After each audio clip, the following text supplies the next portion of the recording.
Let's see what should you do to avoid this serious fault.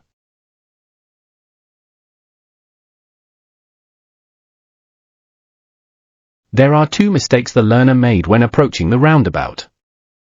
The first mistake was appropriate speed. After taking the exit from the previous roundabout, the learner reached maximum speed was 22 miles per hour. If the learner did appropriate speed, learner could reach the next roundabout a bit earlier.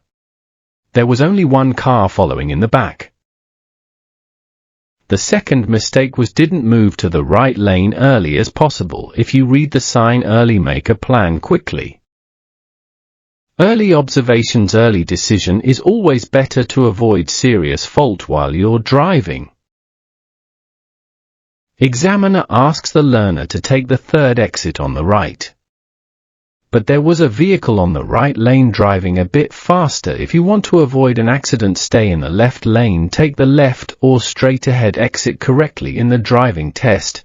You will get a minor. To go the wrong direction is not a serious fault.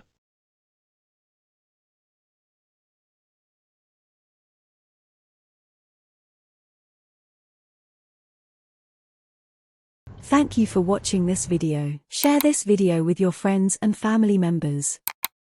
Drive safe, save life. Please don't forget to subscribe our YouTube channel.